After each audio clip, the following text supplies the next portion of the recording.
Hi hello నమస్తే this is Suvarna welcome to Suman TV. ఈరోజు నాతో పాటు చాలా ఇన్ఫర్మేషన్ ఇవ్వడానికి రెడీగా ఉన్నారు ప్రముఖ ల్యాప్రోస్కోపిక్ డాక్టర్ శ్రీధర్ రెడ్డి గారు. ప్రముఖ సర్జన్ అని కూడా చెప్పొచ్చు. బేసిక్గా రీసెంట్ టైమ్స్లో ఏంటంటే జనరేషన్తో సంబంధం లేకుండా చాలా ఇష్యూస్ మనం చూస్తూ ఉన్నాము.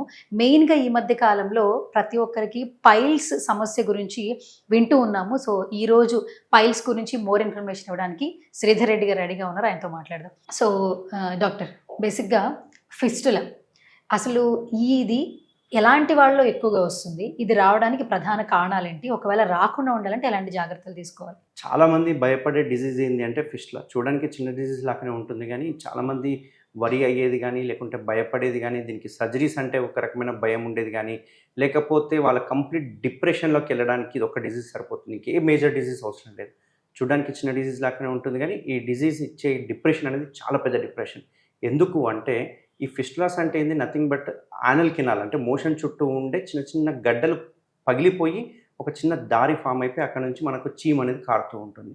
ఇట్లా అంటే ఈ చీము బయటికే కారణమే కాకుండా దీని కనెక్షన్ ఎక్కడ ఉంటుంది అంటే మోషన్ పోయే ద్వారం లోపల ఉంటుంది.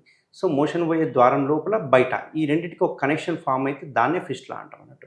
సో వీళ్ళకి ఏమవుతుందంటే పూర్తిగా మానిపోయినట్టే ఉంటుంది. మళ్ళీ వారం 10 రోజులు కాగానే చిన్న గడ్డలాగా అయిపోవడం, అది పగిలిపోవడం, మళ్ళీ చీము రావడం, ప్యాంట్ కనుకో అంటడము, ఎంబాజింగ్గా ఉంటుంది. కింద ఎక్కడైనా సోఫాలో కూర్చుంటే సోఫాలు అంటుకోవడము, వాళ్ళు బయటికి వెళ్ళడానికి ఇబ్బంది పడుతుంటారు. ఆ ఏరియాలో రికరెంట్ ఇన్ఫెక్షన్స్, స్వెల్లింగ్స్ రావడం వల్ల రికరెంట్ ఫీవర్ అటాక్ అవుతూ ఉంటారు. వాళ్ళు సరిగ్గా కూర్చోలేరు, ఒక సైడ్ కూర్చుంటుంటారు అట్లాంటి వాళ్ళందరూ. ఇట్లా చాలా ప్రాబ్లమ్స్ స్టార్ట్ అవుతుంటాయి. సో ఈ ఫిస్టులా రావడానికి కారణం ఏంటంటే మలబద్ధకమే. సో ఈ మలబద్ధకం రావడం వల్ల ఏమవుతుందంటే వాళ్ళకి ఎప్పుడో ఒకసారి అక్కడ ఆ ఏరియాలో చీము గడ్డలు అంటారు కదా, షెక్ గడ్డలు అంటారు, పింపుల్స్ టైపు అట్లాంటి గడ్డలు అవుతూ ఉంటాయి. దీన్ని మనము పెరియానల్ యాబ్సెస్ అంటుంటాం. సో ఇది మోషన్ పోయే ద్వారం అనుకోండి, ఇక్కడ గడ్డ అయింది అనుకోండి. ఈ గడ్డ అయిన వెంటనే చాలామంది ఏం చేస్తారంటే డాక్టర్ దగ్గరికి వెళ్ళి చూయించుకోవడానికి ఇబ్బంది ఉండి ఏదో లోకల్లో ఉన్న మందులు వాడడం, యాంటీబయాటిక్స్ వాడడం చేస్తుంటాం. ఇట్లా వాడడం వల్ల ఏమవుతుందంటే ఆ గడ్డ లోపలికి అబ్జర్వ్ అవుతుంది. చిన్న గడ్డ అనుకోండి, అబ్జర్వ్ అవుతుంది. కొందరికి డయాబెటీస్ ఉండొచ్చు, లేకుంటే ఇమ్యూనో డిప్రెషన్ ఉండొచ్చు. అట్లాంటి వాళ్ళకి ఏమవుతుందంటే ఇమ్యూనో కాంప్రమైజ్ ఉన్న వాళ్ళకి ఆ గడ్డ సడన్గా పెరిగిపోతుంది. సడన్గా పెరిగిపోయి బయట పగిలిపోవడం అనేది జరుగుతుంది. సో ఈ పగిలిపోయే క్రమంలో వాళ్ళకు నొప్పి పోతుంది, అన్నీ పోతాయి. కానీ ఎప్పుడైతే ఇది పగిలిందో ఈ లోపల కూడా పెరుక్కుంటూ మోషన్ పోయే ద్వారం లోపల కూడా పగులుతూ ఉంటుంది. దీన్నే ఫిస్టులా అంటాం. అంటే ఇప్పుడు లోపలికి బయటికి ఒక కనెక్షన్ ఫామ్ అయిపోతుంది.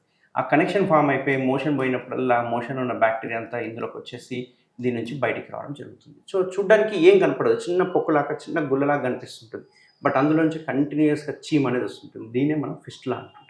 అసలు ఈ ఫిస్టులా అనేది ఎందుకు వస్తుంది అసలు ప్రధానంగా? ఈ ఫిస్టులా రావడానికి మెయిన్ ఏంటంటే మలబద్ధకం ఒకటి కారణము. రెండవది అన్హైజీనిక్ ఫుడ్ కావచ్చు, లేకపోతే ఎక్కువ చెమట రావడం కావచ్చు, ఇచ్చింగ్ ఎక్కువ కావడం వల్ల కావచ్చు.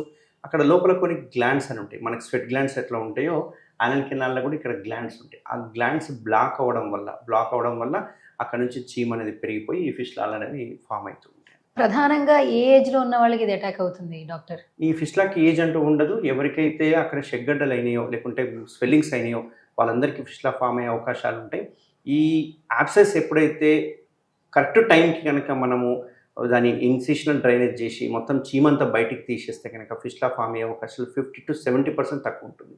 బట్ అదంతా కదే పగిలిపోయేంత వరకు కనుక వెయిట్ చేస్తే కనుక ఫిస్టులా ఫామ్ అయ్యే అవకాశాలు 90% ఉంటాయి. కాబట్టి ఎవరికైనా యానల్ కెనాల్ చుట్టూ కనుక స్వెల్లింగ్స్ ఉంటే కనుక నెగ్లెక్ట్ చేయకుండా ఇమ్మీడియట్గా సర్జన్కి చూపించుకోవడం వల్ల ఫిస్టులా ఫామ్ కాకుండా మనం అరికట్టవచ్చు. ఇది చూడడానికి చాలా చిన్నదిగా ఉంటుంది కానీ ఈ వ్యాధి తీవ్రత ఎక్కువగా ఉంటుందని అన్నారు. సక్సెస్ రేట్ ఎంత ఉంటుంది అసలు ట్రీట్మెంట్ తీసుకున్న తర్వాత? అంటే మళ్ళీ ఫ్యూచర్లో ఇది రాదు అని మాత్రం ఒక డెఫినేషన్ ఇవ్వగలమా ఇలాంటి ఫేస్ చేస్తున్న వాళ్ళకి? ఈ ఫిస్టులాలు రాదు, సర్జరీ చేసిన తర్వాత నేను 100% గ్యారంటీ ఇస్తాను. ఇంతవరకు ఏ సర్జన్ లేరు, అమెరికా కాదు ప్రపంచంలో ఎక్కడ పోయినా కానీ ఫిస్టులాకి ఏ సర్జన్ 100% గ్యారంటీ ఇవ్వడు. ఎందుకు ఇవ్వడం అంటే ఇక్కడ వచ్చిన లాజిక్. సో ఈ ఫిస్టులాకి మీకు అందరికీ తెలుసు, ఓపెన్ సర్జరీ గురించి మీరు అందరూ వినిండొచ్చు. సో ఓపెన్ సర్జరీలో ఏం చేస్తాం, ఈ రకంగా మొత్తం కట్ చేసేస్తాం. ఈ రకంగా కట్ చేయడం వల్ల ఏమవుతుందంటే ఆ ఏరియాలో కొన్నిసార్లు మోషన్ కంట్రోలింగ్ చేస్తే కండరాలు కట్ అవ్వచ్చు. అక్కడంతా ఓపెన్ చేయడం వల్ల అక్కడ డ్రెస్సింగ్ చేసుకోవడానికి 2 నెలలు టైం పట్టవచ్చు. ప్లస్ అంతేకాకుండా మోషన్ అంతా అంటుకోవడము, డ్రెస్సింగ్ చేసేటప్పుడు విపరీతంగా నొప్పి ఉండడము, కుట్లు వేయడము, మళ్ళీ కుట్లు తీసేయడము, చీము గారడం, ఇవన్నీ ఒక 2 months సఫర్ అవుతుంటారు ఓపెన్ సర్జరీలో. ఇంత చేసిన సక్సెస్ రేట్ ఎంత ఉంది అంటే 70 to 80% ఉంటుంది. బట్ మన ట్రీట్మెంట్ రేంజ్ హాస్పిటల్లో మనం చేసే సర్జరీ ఏదైతుందో కంప్లీట్ లేజర్ సర్జరీ. దీనిలో లేజర్లో కూడా చాలా రకాలు ఉంటాయి. ఫిలాక్ అని, డిఎల్పిఎల్ అని, ఎండోరెక్టల్ ఫ్లాప్స్ అని. అంటే ఒక్కొక్క పేషెంట్ యొక్క కండిషన్ బట్టి ఒక్కొక్క సర్జరీ చేస్తుంటాం. ఈ ఏ సర్జరీ చేసినా కానీ ఎటువంటి కోత లేకుండా చేస్తూ ఉంటాం అన్నట్టు.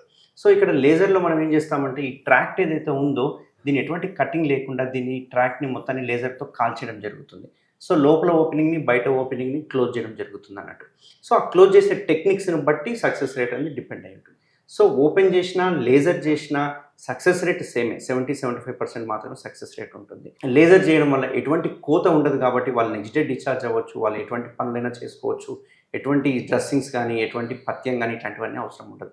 అదే కోత మెథడ్లో అనుకోండి 2 months బెడ్ రెస్ట్ ఉండాలి, 2 months డ్రెస్సింగ్ చేయించుకోవాలి, డైలీ గాజ్ పీస్ పెట్టడం తీయడం ఇట్లాంటివన్నీ చేస్తూ ఉండాలి. అంతేకాకుండా ఇక్కడ ఇంకో ఇంపార్టెంట్ పాయింట్ ఏంటి అంటే నేను 70-75% సక్సెస్ అని చెప్పాను. బట్ మరి ఆ 20-25% ఎక్కడ పోయింది అంటే ఇది కంప్లీట్ పేషెంట్ చేతిలో ఉంటుంది. ఈ పేషెంట్ హ్యాండ్లో ఏముంటుందంటే మనం ఈ ఏరియాలో ఏ సర్జరీ చేసినా కానీ నెక్స్ట్ డే మోషన్ పాస్ చేస్తారు. సో ఆ మోషన్ మళ్ళీ ఇక్కడ అంటుకోవడం అనేది జరుగుతుంది. ఇట్లా అంటుకోవడం వల్ల మళ్ళీ అక్కడ చీమగడ్డలు ఫామ్ అవ్వడం ఇట్లాంటివన్నీ చేస్తుంటాం. కాబట్టి 25% పేషెంట్ ఏంటంటే అక్కడ హైజీన్గా పెట్టుకోవడం కావచ్చు, ఫుడ్ కానీ మనం చెప్పినట్టుగా తీసుకోవడం కానీ, ఆ ఏరియా ఎంత క్లీన్గా పెట్టుకోవడము, స్విచ్ బాత్ చేయడము, మంచి నీట్ డ్రెస్సింగ్స్ చేయించుకోవడము, ఏదైతే ఓపెన్గా పెట్టిన ఏరియా ఇట్లాంటివన్నీ తీసుకుంటే కనుక ఈ ఫిస్టులాలో 90-95% సక్సెస్ అయ్యే అవకాశాలు ఉంటాయి. ఇప్పటిదాకా టీఆర్హెచ్ అంటే ట్రీట్మెంట్ రేంజ్ హాస్పిటల్లో 5,000 ఆపరేషన్స్ చేసి ఉంటాము. అంతా చూసుకుంటే కనుక <10% మాత్రమే రికరెన్స్ రేట్ ఉంది. 90% సక్సెస్ రేట్ అనేది మనం ఛాలెంజింగ్ ఇవ్వగలుగుతున్నాం. Right, thank you doctor, thanks so thank much. You.